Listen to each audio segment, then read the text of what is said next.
cuties! I'm Miles Sexton, a content creator, activist, and loud and proud disruptor of the norm. On our private bits, we talk about the things and people that don't get talked about enough, or at all. Trust me, as a sober, HIV positive, non-binary person, I would know.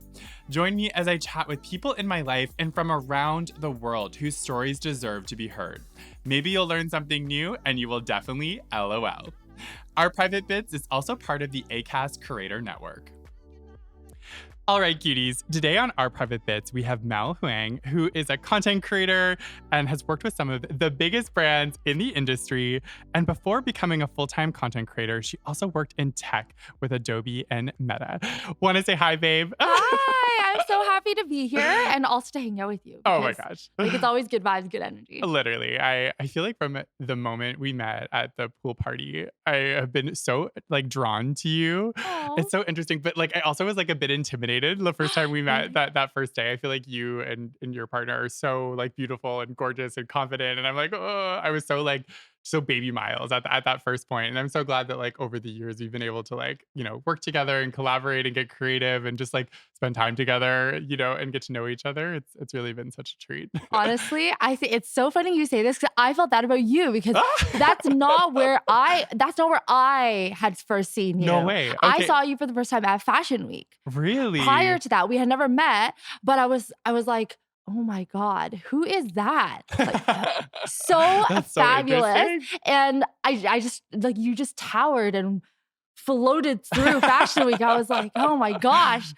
This is amazing. Anyways, so I actually didn't know this. So funny. I love that that's your coming first out. memory of yeah, me. I honestly thought you were going to say that. No. I thought you were going to be like, I also saw you at Fashion Week. No, I'm sorry.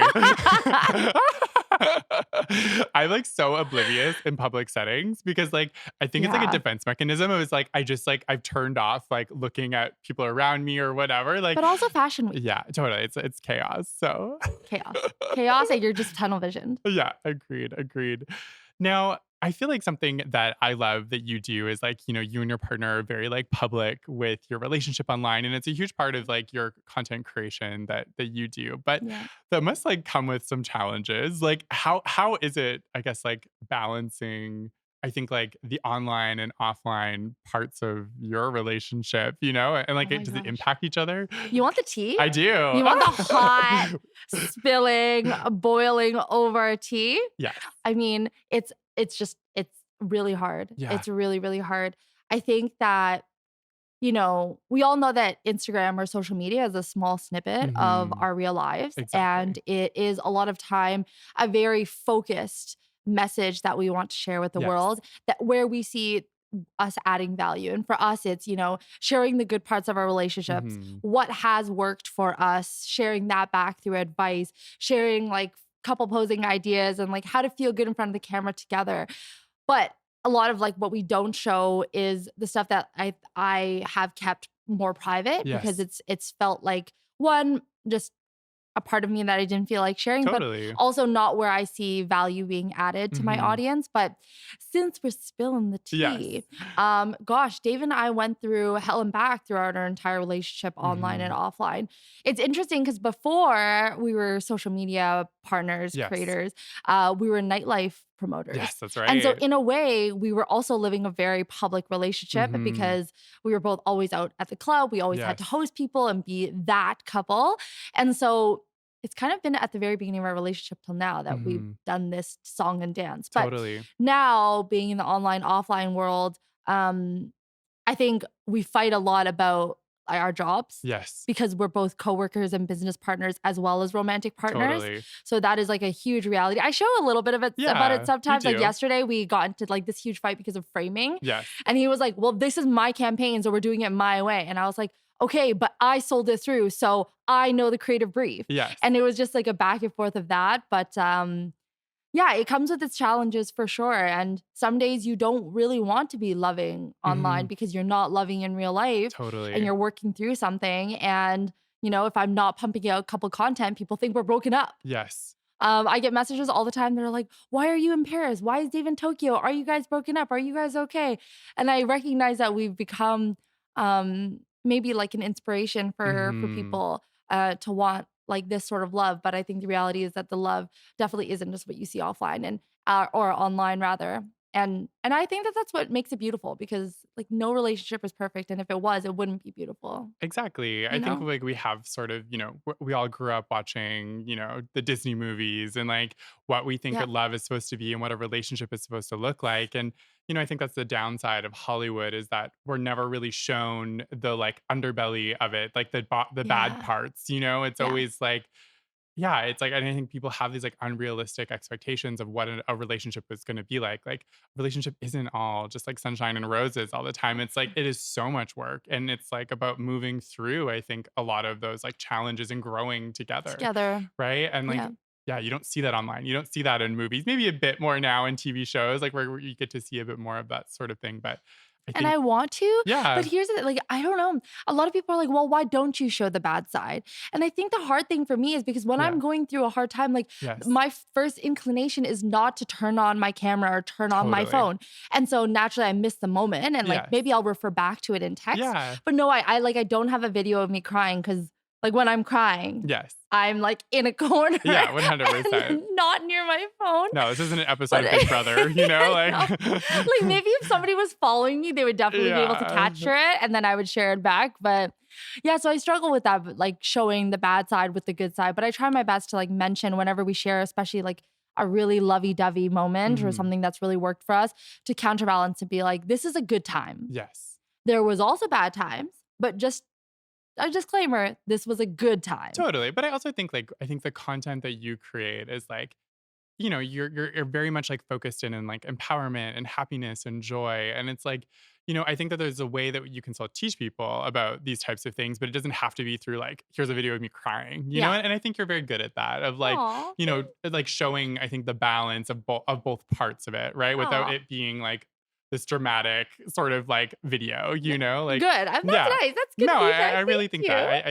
I think you do give, like, a very, like, clear picture, I think, of your relationship, but Aw. I guess, like, what was something that you kind of learned, I guess, like, in especially, like, being in a relationship and, Mhm. like, now working with Dave, like, how do you like, was there learnings in there? Like, what were some mistakes that you made that, like, maybe other people that are looking to get in business with their partners, like, shouldn't make or should learn through? Yeah, Yeah. 2 big things. One, Yes. boundaries, Yes. for online, offline. So when we're an online couple and when we have like a specific goal that we're Mhm. working towards, um, in our business Yes. versus our offline time, Totally. which needs to be offline. And Mhm. he's definitely correcting me in a lot of times where I'm like, "Oh, this would be a cute selfie moment." He's like, "No, this is not a cute selfie moment. Just like Oh, leave it alone. Can we just like that's so enjoy this hard. moment? Can we just enjoy this moment because Yeah, we're always taking photos. So like, can we just totally. enjoy this moment?" So that's one. And then the other thing too that I think we realized was just our personality types are so different. I'm Yes. super type A, super driven. I have a little bit more of like a business background. Okay. And Dave is a creative by nature. He's a full-time photographer before. Yes. So for him, I think he would always be the person executing my vision. Mhm. And for a long time, that created a really troublesome dynamic in our business life and our personal life Okay. because it was me dictating where we were going, what we were Yes. doing, how the business was moving forward, and really it was should have been a business partnership. And so even simple things like recrafting the wording, like Mhm. instead of saying my vision, my business, Yes. my brand, it's our brand, our Totally. vision, our business. So even if I'm trying to communicate something like, I think our vision, our the vision should be this, just using the or our vision instead of being like, I think my vision is this, is just a really subtle but impactful way to Totally. make it feel like a unit and not his boss, which is Absolutely. something he communicated to me was a really hard conversation, I would assume for him, where he said to me, like, I feel like I just work for you Mhm. and it sucks. Totally. Because this is my whole life, my whole career too. And I feel like I literally work for my wife and I just like and she's not even doing it lovingly. Yeah, She's just like bossing me for around. sure. So for a We're so long the same. time, for a long time, it was that. We struggled with that, I think, for like the first year to 2 years of us doing this full time. Yeah, I mean, and I think that's really good advice for people not only like who are content creators or working together. It's just like in relationships in general. Like, even when Tyler and I bought our house together, I kept calling it my house, instead of our house, and it would make him Mm, so angry. And I I like, know. but it's like those sort of things. It's like I've been single for like 4 years of my life prior to dating Tyler, so it was like very weird to like, now yes, we are an hour, we're, but it's like I was so used to using I or my, just because it's like I was on 100%. my own for so long. So, Of yeah, course, it's like recrafting the narrative, and it takes time to like get into the habit and practice of recrafting that totally. narrative. So, Yeah, yeah, language can be hard yeah, to like to 100%, reformat how we speak, right? 100%. So you were saying like online and offline time though. Like, so do you have like, is there like, okay, after 6 o'clock, like we're not on our phones, or like what does that look like for you? I'm very curious. We try our best. We try our best, Yeah, but a lot of times we have like events totally. after the workday. So we take it day by day, but we'll Yeah. typically come together in the morning, Yes. have like our morning routine. Like we always start with kisses and Yeah. I love you and coffee together before we kind of move into the workday. And when we move into the workday, we realize, okay, so we have this and this. Mhm. Um, okay, let's go do something like between this time and this time, or like Yeah. let's like take a nap together and like watch something between this time and this time, or spend Mhm. quality time together between this time and this time. So it depends on each day. But typically, if we don't have an event in the evening, we do try to keep evenings kind of offline, Yes. in the sense that we're not like sharing Totally. during that time, or capturing content during that time. But yeah, I would love to say every day after 6 p.m., but that's just not true. Totally. I mean, Yeah. it's such a day by day thing. Like a big thing that Tyler sort of brought up for me when we were like doing our yearly, like kind of like one of our check-ins, like Oh, that's nice. he's like, I feel like in a lot of these moments, like you're on your phone. And I'm Ah, like, oh, yeah. that's really interesting. He's like, like when we're watching TV and he's like, I know that we're just like watching a random show or whatever, but you're still like on your phone responding to comments and like, Yeah. DMs and whatever. And he's like, but you're not like present with me, like watching whatever we're watching. Like, even if it's this mundane thing, 100%. or like when we're driving in the car, like you'll always be on your phone responding to comments because it's like the in between. But he's like, I want to spend that in between with you, Oh, you that's so know? sweet. And The I'm in like, between. yeah, but it's So like, romantic. it is, it's so cute. But I was like, I am so unaware of this. And I've Yeah. been like trying so hard to like be More like more conscious. present and yeah, Yeah. conscious with it. So I think it's interesting. Do you find like travel, because you both travel a lot too, like is Yeah. that that must be so hard to like disconnect when you're traveling, because it's like I feel like I would just want to be like, for me anyway, I want to shoot content all the Online. time. So Yeah, I think we kind of feed off of each other's energy. yeah. I think we're just more conscious of each other's energy a lot Mhm. more, in the sense that there are days where when we're traveling, there's so much to see, so much to do, so much to Yeah. capture, and we're both inspired to do that. So we Yes. kind of allow ourselves to do that, to be Totally. online, to be sharing all day. Yes. Um, but normally there'll come a time or a day, and we vocalize this where, especially like when it comes to Dave Yeah. draws a line a lot harder, Okay. where he's like, "Nope, no Totally. shooting today. Not gonna touch a camera, not gonna touch a camera for you, not gonna be in any content. Just nope, no creating today." I love it. And that's kind of my signal that, okay, this is a no-go on that front. Yeah. But on the online, offline life, it is interesting because I think everybody's boundaries are different. Yes, they are. And, Dave and I, especially if people have been a part of our journey and online for a long time, Mhm. know that we're really open about a lot of things about our Yes. personal life. Yeah. Like we talk about our sex life, not Mhm. often, but we have, Yes. and the importance of it. And a lot of times it's interesting because I think I received a comment once that asked, like, do you keep anything private?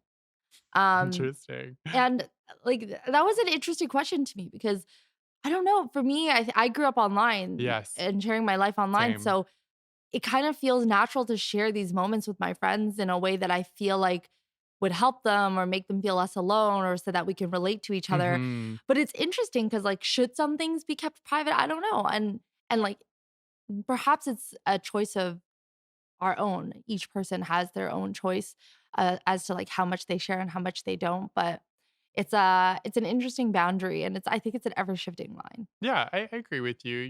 Like, I don't know, it's like because I think it's a whole other way that we communicate and we've learned how to communicate that. And it's also, I Yeah. think, like the things that, we both talk about are, I think it's like breaking down a lot of these like sort of barriers, because like Yeah. some of them are just topics that people don't publicly talk about. And, and it's Right. like you want to normalize it. And you're like, why would I not share Exactly. this? Right.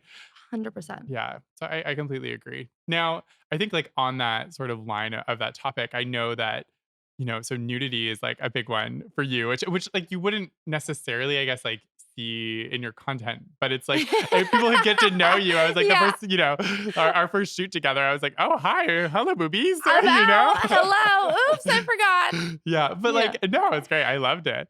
But like I guess like so have you always been like so comfortable like in your body or like what's that journey been like?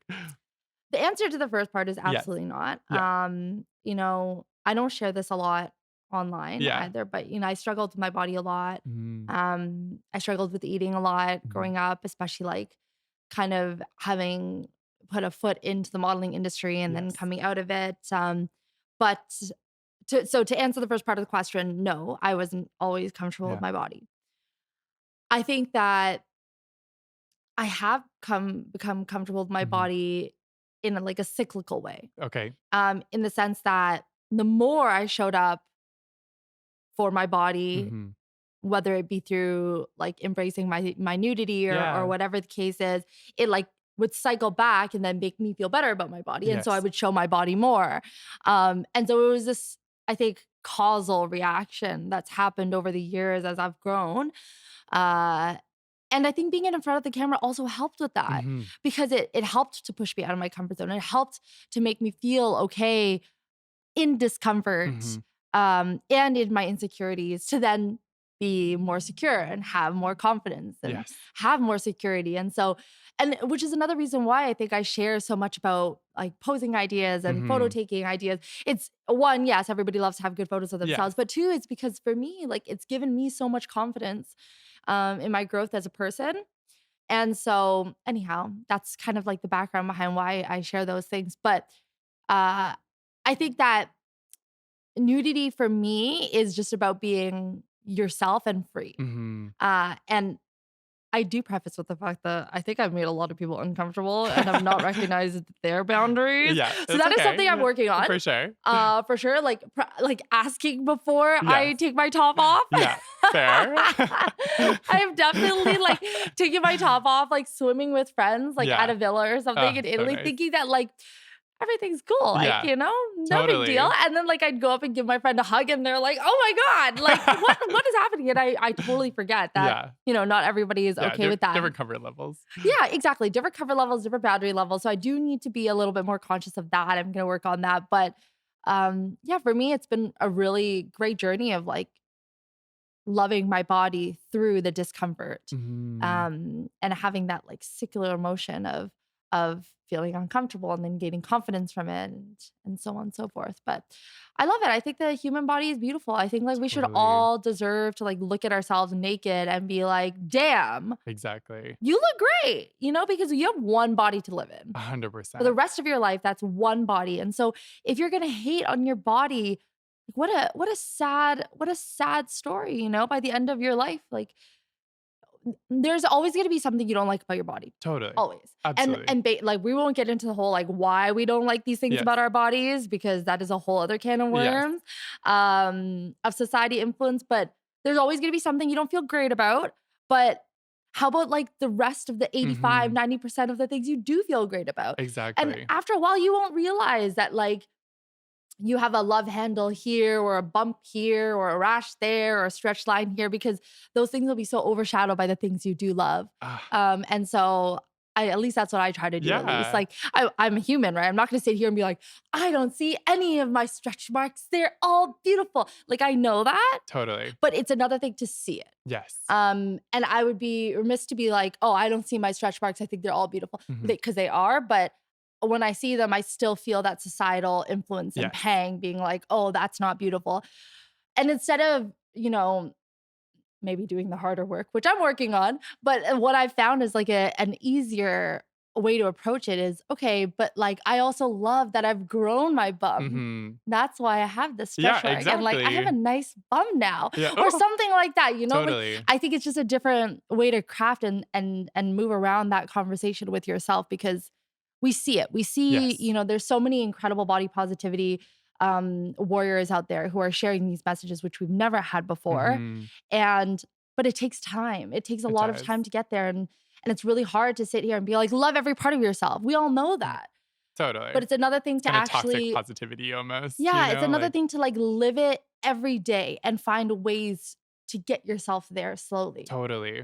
No, Anyways, I 100% agree with you. I think it's like it's not about like you're always gonna have those sensitive areas, right? yeah, And like that's okay. But like you said, it's like find those things that you do love and like yeah, celebrate those and start trying to change that internal dialogue of how you speak to yourself and when you look in the mirror or whatever. Like, yeah. I think it is so important. It's like you made me think of this like thing that I did. So like, I think for a lot of people, like I was so tall, but I was also like so thin that like my bones would like stick out of my body. But it was just Mm. like that was just How my you body were? shape. Yeah. Like my rib cage like kind of comes to a point. So I always had this like bump in the middle of my chest, and the bottoms of my ribs would always point out. But I Okay. wasn't like it was just like I couldn't gain weight. Like it was just like that's just how my body was. And like so it was like so hard because I didn't want to show my body because everyone would be like, "Oh, Mhm. Skeletor." Like they would always call me a skeleton because like I was so like bony. So it made me so insecure when I was younger. Yeah. And one of the first things I did when I started modeling was like I went and like did this like completely nude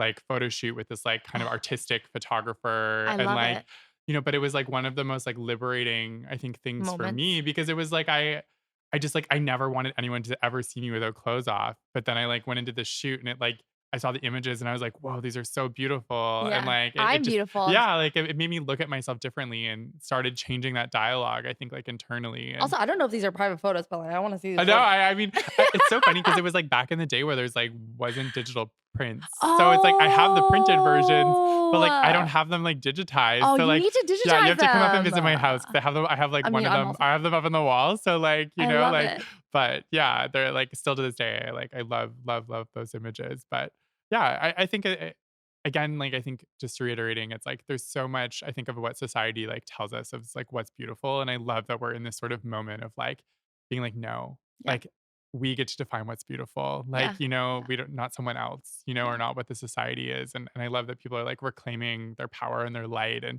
celebrating who they are. Cause it's like how it should be. I think, the industry of like the beauty and fashion when we were growing up, it's Oh, like it was totally. so toxic, like the 100%. modeling industry made me go like it was so like psychological for me going through that. And it's Yeah. like it was such a one sort of body type was like the epitome of beauty. And I'm so glad that that's changed now. 1,000%. And side note, Yes. but I just feel like North America needs to get on board with the Totally. the topless vibe, you know? Yeah, Like whenever 100%. I'm at our home in Europe, I'm like, this is like Ah, this is not shocking to totally. people. And yet here I have to like sort of please myself. Listen, might not be a popular opinion, but I just think everybody would be happy more naked. 100%. But didn't they, like, finally, like, just legalize, like, being topless, Right, like, in because Canada? it But it took, used to like, be forever. like public indecency or Yeah, you could something. get, like, Talk a about like fine. anti-feminist. Jeez. Totally, so Like messed up. Like, I really to me, I'm like, if a man can take their shirt off, anyone else can take their shirt off. and to Like, there be should be no fined. difference. You Yeah. could be fined Yeah. for it. No, no.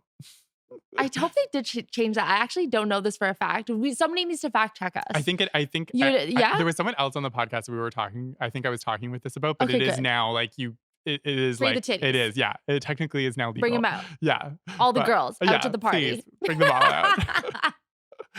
Okay, so on the topic of Yeah. changing the topic a little bit, but I'm curious, like, I guess, like, to what was it like being a woman and like working in tech? Because I like to Yeah. me that seems like such a like toxic masculinity like environment. I Yeah. don't know. That's just like the Yeah. story I'm telling myself, but I'm curious like what that was like for you. It absolutely was. Really? It absolutely was. Ugh. Yeah.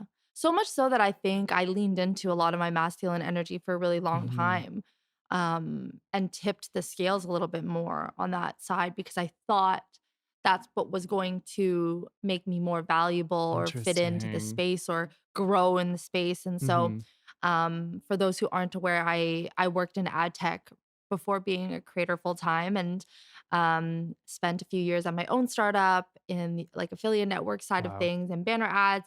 And then I moved to Mogul, which was then acquired by Adobe, Mhm. to Meta, which at the time when I worked there was still Facebook Inc.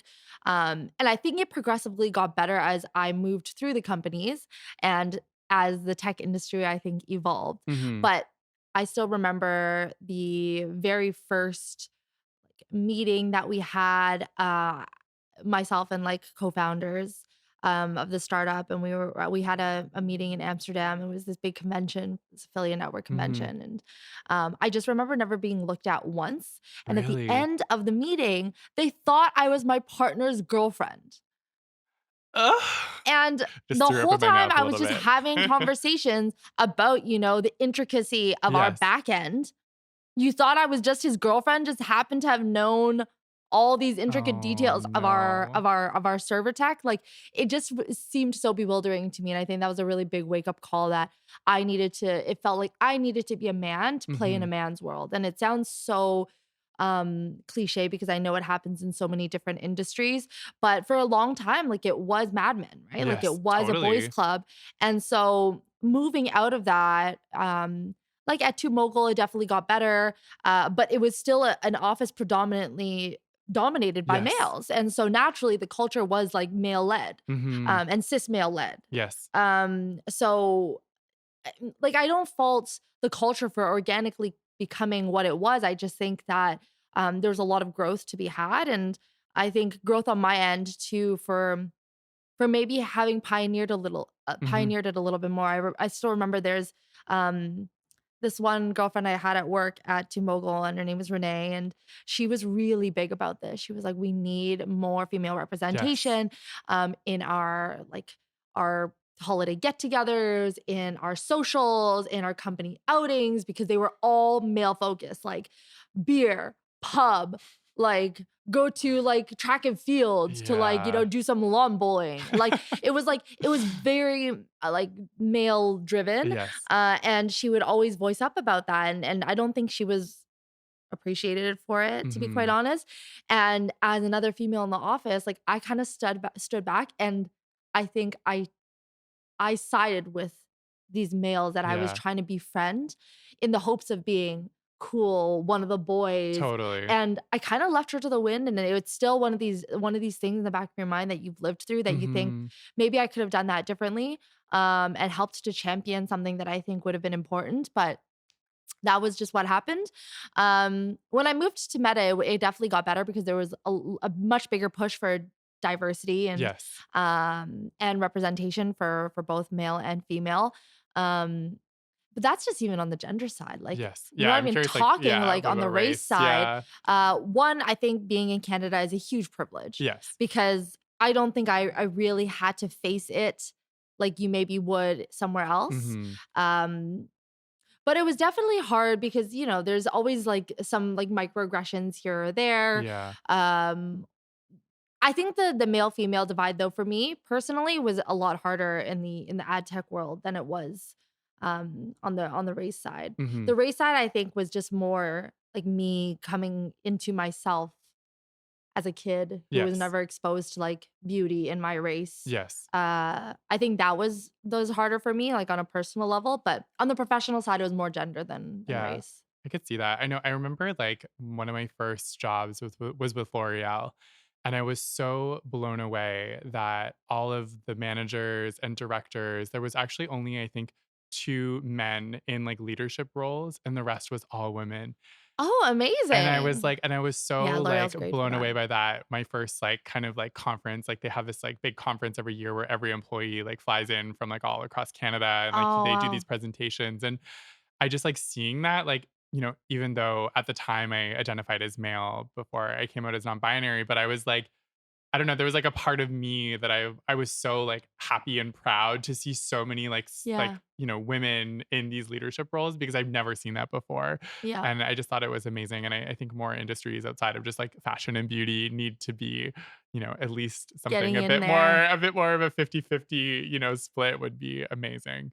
And So now with like just so much more information across the gender spectrum, I think mhm, we need to be more conscious of and celebratory of yes. in the various industries. But obviously there are some industries that are just a little bit Yes. slower than others. Oh my gosh. It's so true. We won't put out any industries, but No, you know. Do you find though, like as now, like in your content creation Yeah. though, like how do you find like the impact of like diversity and inclusion? Like, do you find that Mm. brands are I don't know, like I feel like the Black Lives Yeah. Matter movement happened, and then like a lot of the brands like did this big sort of push of like, focusing on like the Black community, Yeah. like specifically, and like, or like the like the Black Canadian industry. But it's like, I don't know, like, have you found that there has been more representation for like someone like yourself, like through that movement or like, yeah, I mean, I think that there was a lot of performative action yes, by brands. Like, let's just cut the BS. yeah, Can I say BS? yeah, oh yeah, we can swear here. Oh, perfect. Let's cut the bullshit. Cut the fucking bullshit. Brands are brands, and Yes, they're out there to be businesses to make money. totally. And so at the end of the day, that is what is going to drive their decisions. Mhm. We can hope and pray that like rainbows and sunshines, Yeah, they can be like these altruistic entities, but at the end of the day, they don't care. no, They don't give a flying F what it is unless it's going to affect their bottom yeah, line. they wanna sell product. And whether that's PR driven or Yes. whether it's like I don't know, sentiment driven, whether it's Mhm. shareholder driven, as long as if it affects their business, that's what's going to make them care. And so Yeah, I think movements like BLM absolutely push them to realize that it was going to affect their bottom dollar if they didn't do something. totally, And so a lot of people say, oh, it's performative, it's not good.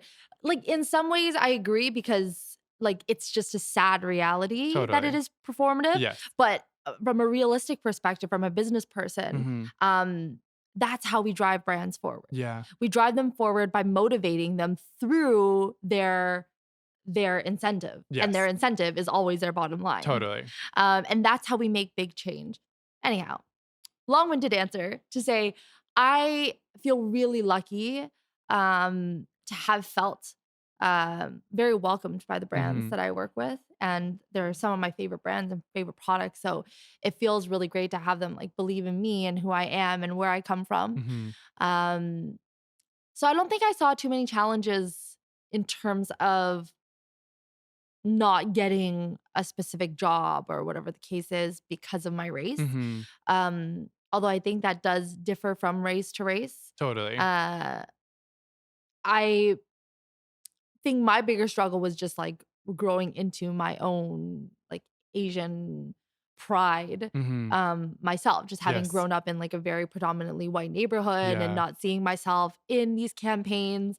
Um, but then to all of a sudden be in them, and it's been so like lovely. I think it passes over me sometimes that like it is a big moment because sometimes I'll, work on a big shoot like the Revlon shoot that I Yes. just did recently, and it'll be pushed like quite widespread, and I'll have people DM me be like, "It is so nice to see somebody who looks like me Totally.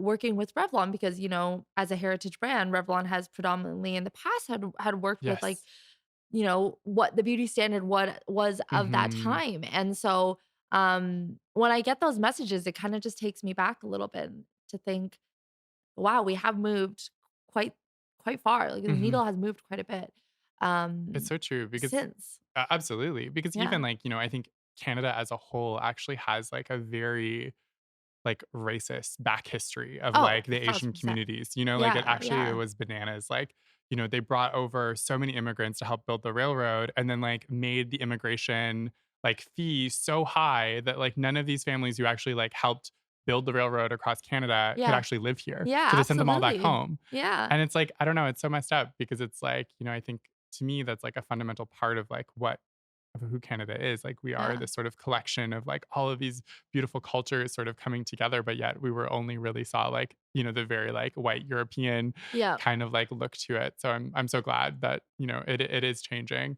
Yeah. Do you find though that like because of the pandemic, like I felt like in the pandemic, even though like the BLM movement was happening, there also was this like huge rise in like racism towards like, the Yeah. AAPI community, and like Yep. I was like, a lot of my friends Yeah. were just very like stressed, even just to leave their house because they were like Oh, getting people yelling at them and like, but did you like, mm. had you experienced like any of that for yourself, like personally? Yeah, Yeah. for Ugh. sure. There's one particular incident that honestly I still can't wrap my mind around the fact that it affected me so much. Yeah. But anyhow, Dave and I decided to go and take a drive. Yes. This was when things like had started to open up, but masks were still Yeah. mandatory, and We had taken a drive out to London Mhm. because we were actually visiting like a potential wedding venue out there. Cool. And we were like, like in the meantime, like, things are open now. Like, why don't we go and like check out Value Village? We like Yes. love to Totally. thrift Have a good things. So thrift. um we went to Value Village and Dave was like, hey, like I'm gonna stay in the car, like I'll join you in a bit, Mhm. like go see if there's anything good. So I went in and I found like this little purse thing that I thought was really cute. And I got into line and at the time they still had like the stickers Yes. like on the floor. And so I was in my respective sticker. Um and it was my turn to like come up. Mhm. And when I approached the next bubble to like the actual cash, this woman behind the cash like left the cash. And I thought, oh, maybe like she had to go do something or, maybe I just have to wait. Yes. So I stood there and she didn't actually leave the cash. She just stood like in the next like lane and just stared at me. And I was like, can I pay? She's like, leave the stuff here and then step back to the back bubble. And I was like, okay, this is really weird. Like, she didn't just do this, but Yeah. okay, odd, whatever. So I put the stuff down and I went to the back bubble. And she, like, the whole time, she's like giving me this crazy, like, awful look. And I was like, "Oh, maybe she's just, the pandemic is like affecting everybody in a Yes. weird way." She like rings me in, steps back out, and then doesn't say anything. So I'm now like behind, I'm at the back bubble. So I was like, should I pay? Like, is it ready for the machine? And she was like, yes, go ahead. And I was like, okay. So I like went and like tapped on the machine. She's like, can you back up again? I was like, this is so weird. At this point, Oh my I just thought like so gosh. strange. But still, I was like, Yes. benefit of the doubt. Yeah. Maybe she's just very odd. It's fine. Yes. After I paid, she like threw my stuff to the side. And then she looks at me and she's like, you people don't follow our rules here in Canada. And in that moment, I was like, huh? Like, what did I do something? Yeah. Like, what did I do? And then, like, I just took my bag, like, I took the bag that I bought and I Yes. like had this confused look on my face and like walked out of the store. And it wasn't until I was like midway through the parking lot that I like really sat in like what had happened. Yeah. And I think like when she used the term like you people, Yes. it really made it apparent that she Yes. was s- like specifically referring to me as an other. Yeah. And I remember getting to the car and like Dave was like, "Are you okay?" And I just started crying. Totally. And this has never happened to me. Like I grew up in a really white neighborhood. I've been called Yes. like spoon face, flat face, Yeah. whatever. But like nothing affected me like especially as an adult as in Mhm. that moment. I think because I didn't realize till it was too late to say Yeah. something. And And it's so so in public. my heart, it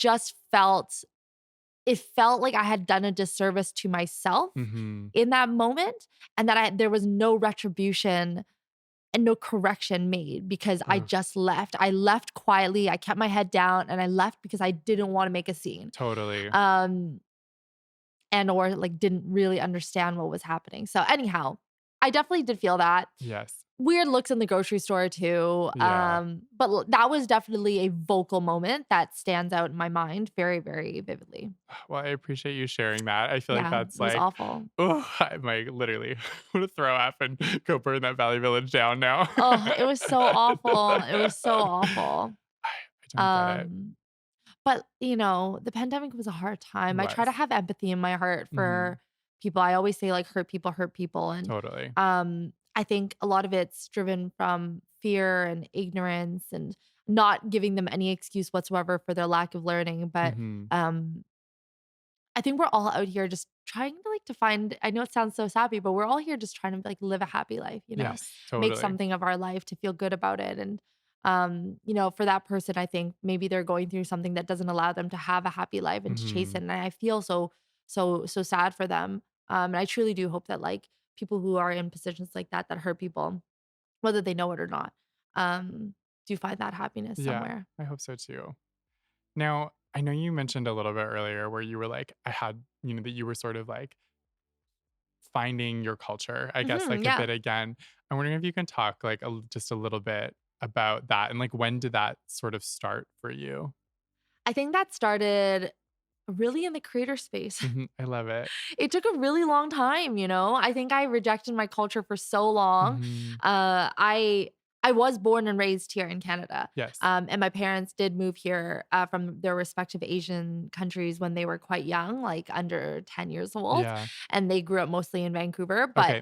But there's still a lot of like the culture that we maintain. And I think I hid Yes. for a really long time. And it wasn't until the creator space that I felt like a collective unity Hmm. to like bring this culture up. And I think it was being surrounded by other people who were in the Asian Yes. community as well, like seeing other Asian people like celebrate their culture Hmm. inspired me to do that. And so Yeah. collectively we sort of all rose, I think, into like a higher place together.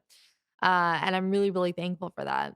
And also brands, like, albeit I'm sure performatively, I'm sure like for business purposes, Yes. but even like the simple thing of like celebrating Lunar New Year, I think, Hmm. doing a limited edition set. Yes, are they making tons of money for it? Yeah. Yes. Are they giving back to the Asian community? Probably not enough. Totally. But like the awareness alone of it Exactly. being in the malls, of it being in like a billboard, in a magazine, in the store shop windows, I Yes. think personally makes a huge impact, and a Absolutely. bigger impact. Could they do more? Yes, absolutely. But like at this point, like I think a step forward is better than no step at all. 100%. And we shouldn't vilify, sorry, brands for taking a step forward because it's not 5 steps forward. Totally. I think we should celebrate the one step and then and go from there, because if we look back 10 years, that step was not even an option. So, No, exactly. but I remember seeing, like, as soon as I saw like Asian models in magazines and Hmm. fellow creators like doing paid partnerships for brands for Lunar New Year or Moon Festival, I was like, wow, like this is so cool. That the things I used to hide as a Yes. kid are now being like celebrated as something exciting and fun. And yeah, it's really nice. But It's I like think a it's nice story. important because I think like a lot of the time, it's like it's the unknown is what where the fear comes from, right? So when Yeah. we don't know these Yeah. things and like, it's like around the whole sort of like, using Christmas versus holidays. It's Yeah. like not Yeah. everyone celebrates Christmas and Yeah. it's like, it's like let's like educate on what other cultures celebrate and like their traditions. And like I think it's like I love that we are now starting to take these moments Yeah. to like recognize these other types of celebrations and like what that's about and the history of that. I think it's beautiful. And if I'm gonna be really honest with Yeah. you, I think, and I do like a little bit of consulting on this as well Yes. about like the Asian consumer market. And I think Yes. there's been a uptick in rise in brands interested in targeting the Asian Yeah. consumer Totally. because they are a big purchasing consumer Yes. group.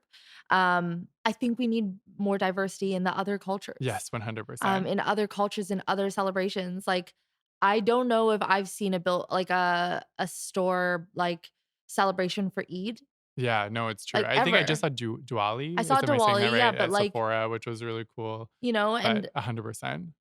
like not to get into like a whole other subtopic, but I think what's going on in the world as we're filming this podcast, Yes. um, like we need to celebrate like Muslim culture so much more because Hmm. there's, I think, like going to be like a really huge uprise of Yes. Islamophobia Totally. out there. And this goes for all religions and Yes. and cultures, but I just think that it gets really underrepresented. 100%. Like, I don't think I was even educated about Eid ever, Totally. Same. like ever. And we live in a country where there's such a huge Yes. Muslim population. Like, how is that possible? Totally. Versus, like Christmas or Hanukkah, Diwali, not enough, but Yeah. at least like every once in a while, like you'll see something like that. But I've never heard anything about Eid. Yeah. That's a good I point. hear more about St. Patrick's Day, Totally. and it's also in March. Like, it's just so odd. But yeah, there's definitely a lot of work to be done in the diversity space, and not just in the Asian consumer Yes. market because they spend money. Like, every Exactly. consumer can spend money. 100%. So Completely yeah, agree. like I celebrate my culture, and I love Yeah. that I love that like every single Asian culture. I just did a campaign for Singles Day. It Oh, I was love it it. was a, it was a holiday that I'm not gonna lie, I didn't even know about. Yeah. I didn't even know about as an Asian person. And Yes. like somebody's like, "Oh, do you know about this?" I was like, "I think I've maybe heard about this." And they're like, "Do you want to do a campaign about it?" I had to look into it and be like, "Oh, this is actually like really fun." And like, Yeah. I think this is like a really fun way to tell this story. But like, there's like literally every Asian holiday, brands are like, "Let's do something. Let's do it."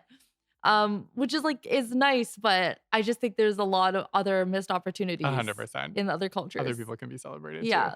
Yeah. Exactly. Yeah. Just, like I I, get it, but uh, thank you for the partnership. yeah, I mean, I'm happy to accept, but like totally. I could also make some other recommendations as Yeah, well. exactly. How do we bring other people in for these like opportunities, Yeah. right? They actually like Yeah. named it like I think they called Asians like the model minority, you know? Interesting. Where have you not heard this? No. It's like basically because we kept our heads down. Yeah. Oof.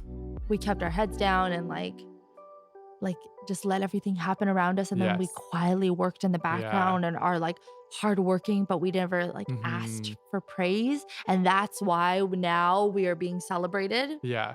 No, It's crazy. it is. But yeah, it's, Ugh, movement forward I is could- like what we should celebrate. absolutely. Oh, my love. I appreciate you so much. I love your passion. I'm so glad that we got to Ah, talk about me so many too. things on I this. love this. I love our chat. Yeah, I feel like this is like part one. So Yeah, I know. There's like so much more to unpack. Ooh la la. agreed, agreed. Well, thank you for coming on the Oh, podcast. thank you And so much for having me. of course.